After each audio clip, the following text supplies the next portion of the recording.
From Thom Hartmann's Daily Take Substack. The Dictator's Dream, Controlling Who Gets to Vote. From Putin's whispers to an executive order in the making, Trump openly declares his intent to shred America's electoral system for 2026 before our eyes. Published August 19, 2025. The following is a song inspired by this article.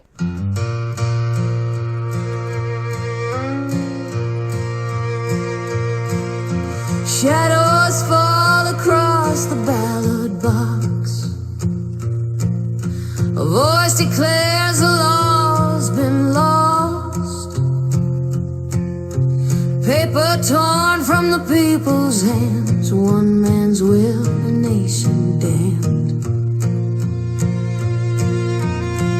This is the dictator's dream, to silence the crowd, erase what it means to choose our future, to speak out loud.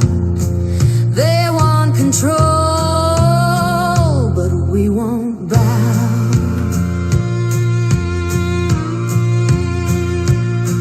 From foreign whispers to the tyrant's throne, a plan is carved in the marrow of bone. Ban the ballot, break the machine, write the rules for a kingdom unseen. This is the dictator's dream, to silence the crowd, erase what it means to choose our future, to speak out loud. They want control, but we won't bow.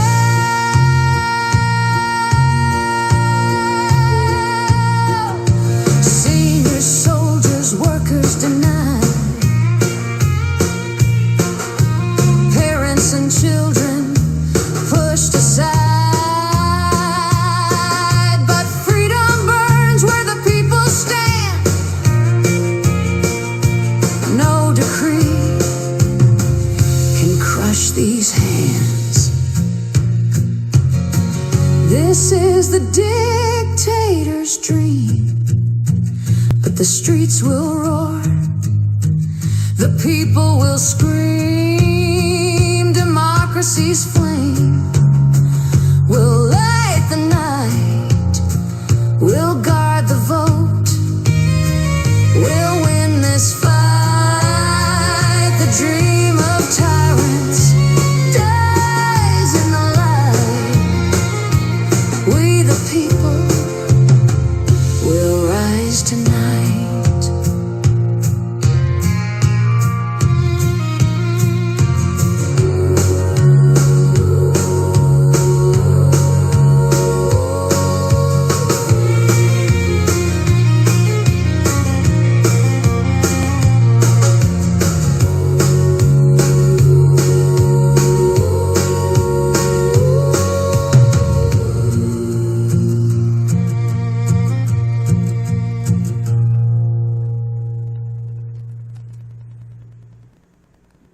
Yesterday, Donald Trump crossed another line that no president in our history has ever dared to touch.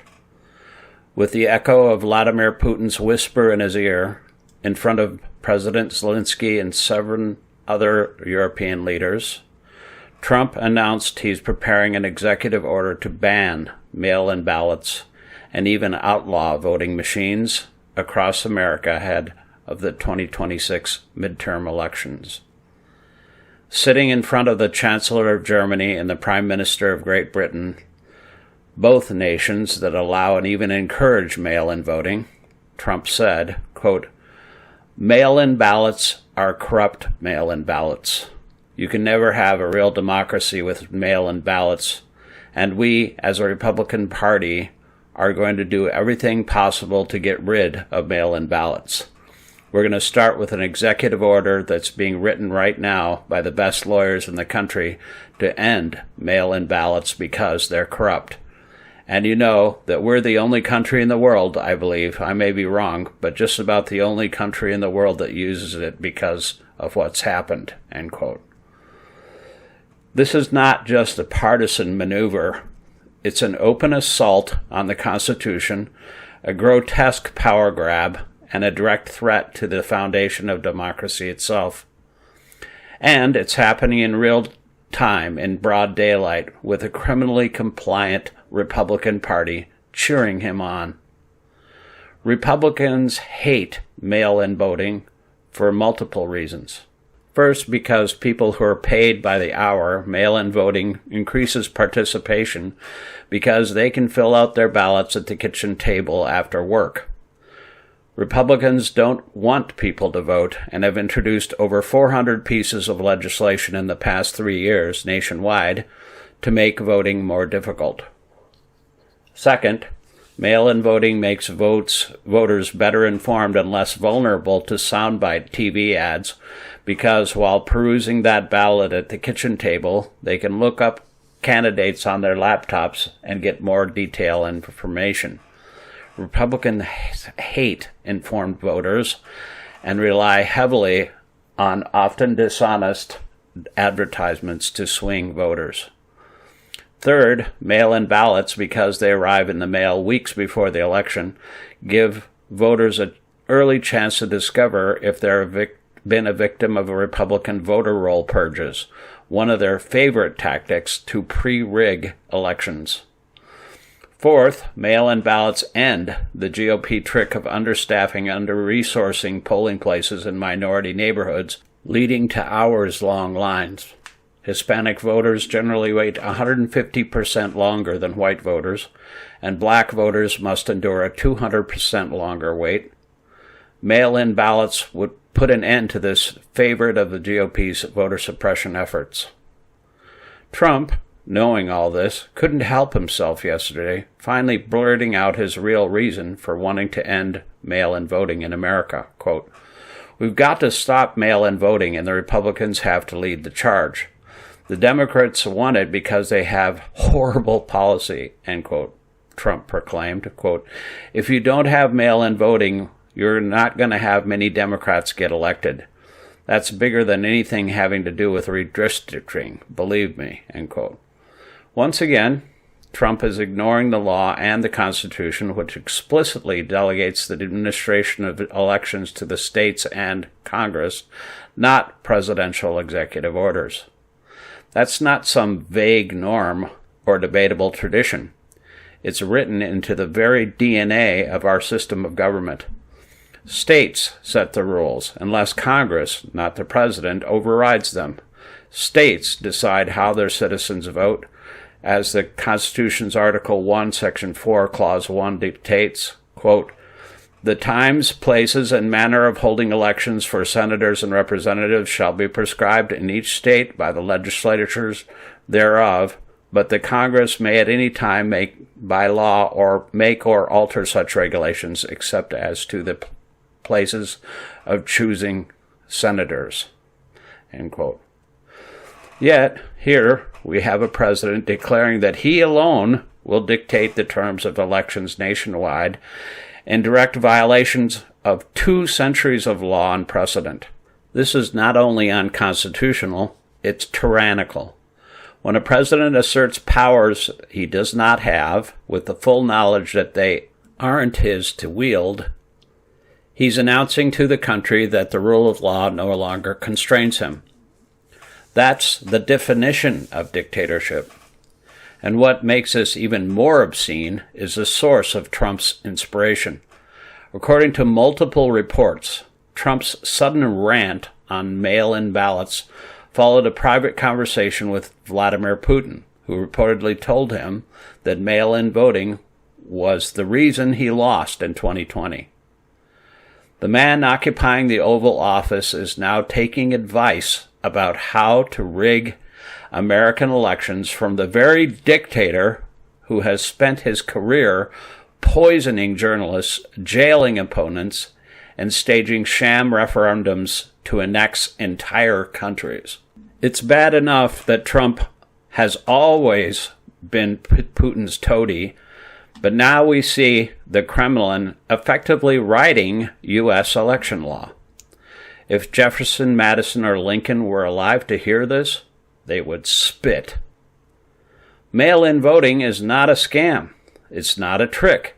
It's how tens of millions of Americans, Republicans, Democrats, Independents, exercise their right to vote. Seniors rely on it. People with disabilities rely on it. Military service members overseas rely on it. Hourly workers who can't take a day off rely on it. Parents with young children rely on it. Rural voters who often live miles from a voting place rely on it. And every study, every audit, every bipartisan commission has found mail-in voting to be secure, safe, and reliable. 5 states do it exclusively. We've had it more than 2 decades here in Oregon with nary a single scandal or problem. To call it fraudulent is a lie. To ban it is voter suppression on a scale this country has never seen. And voting machines? Trump is openly declaring that he'll return us to mind-numbingly slow hand counting of ballots, a tactic straight from the authoritative playbook designed to create chaos, delays, and endless opportunities to dispute the results in 2026 and 2028. I've had concerns about voting machines and Windows-based tabulators for decades, but my solution isn't to end them. Instead, we should use machines owned by the government itself, generating paper ballots and operating transparently in open-source software with every election subject to sample audits. Instead of trying to make elections more secure, Trump is laying the groundwork for election theft in plain sight. This isn't subtle. It's a loud declaration of a man preparing to overturn the will of the voters with the blessing of a foreign adversary and with a Republican Party too craven to object. If Trump succeeds in outlawing mail-in ballots and voting machines, millions of Americans will simply not be able to vote. Seniors in nursing homes, service members abroad, people with disabilities, single parents, rural citizens, they will all be disenfranchised overnight. And make no mistake, that's the point. This is not about integrity. This is not about security. It's about shrinking the electorate to a size that Republicans believe will guarantee them victory forever. Republicans know they can't win free and fair elections in much of America. They know their policies are unpopular. They know their agenda is toxic. So they cheat. They gerrymander districts into grotesque shapes that make a mockery of representative government. They purge voters from the rolls. They criminalize voter resignation drives. They intimidate voters at the polls. And now, at Trump's command and Putin's urging, they want to ban the very method by which millions of Americans vote. This is not politics as usual. This is the slow-motion strangulation of democracy. Every American who believes in self-government must rise up against this. Governors must prepare to defy such an executive order in court and in practice. State legislatures must assert their constitutional authority. Attorneys general must be ready to sue, and ordinary citizens must take to the streets, the phones, the ballot box, and every civic space available to declare that this will not stand. Because if it does, we'll have surrendered the very essence of the American experiment. We've been here before in spirit, if not in form. Reagan's campaign cut a deal with the Iranian Ayatollahs to hang onto the hostages until after the election. Richard Nixon tried to sabotage our democracy by killing LBJ's peace negotiations with Vietnam and followed up with burglaries and cover-ups when he thought Democrats were on to him. He was forced to resign. George W. Bush and the GOP stopped the counting of votes in Florida and handed the presidency to themselves. That assault has scarred our politics for decades. But never, not once in 250 years, has a president openly declared that he will strip states of their constitutional right to run elections, end mail-in voting, and ban voting machines altogether. This is unprecedented, authoritarian, and it must be stopped.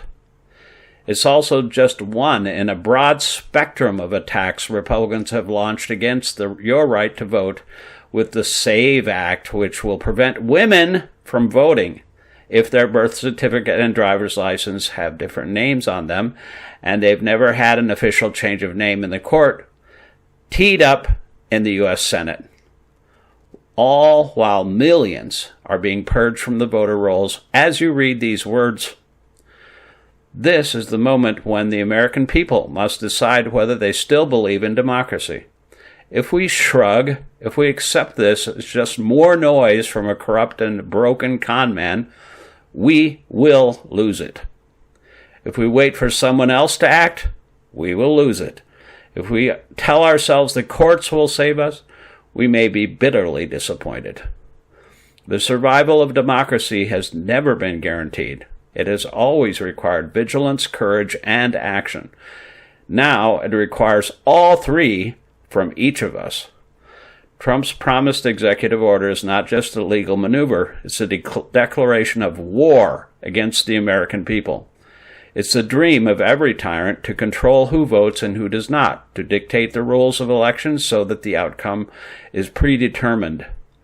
What Putin and Trump are proposing is not democracy.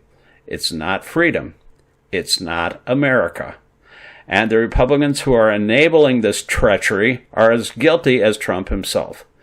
They're betraying their oaths, their constituents, and our country. History will remember them not as conservatives or patriots, but as the gravediggers of our republic. This is the line. This is the moment. We cannot let Trump and his cronies bulldoze democracy into the ground at Putin's command. Every patriot, every progressive, every independent, every honest conservative who still believes in the Constitution must join together and say no. No to dictatorship. No to disenfranchisement. No to treason. If we fail now, there may not be another chance.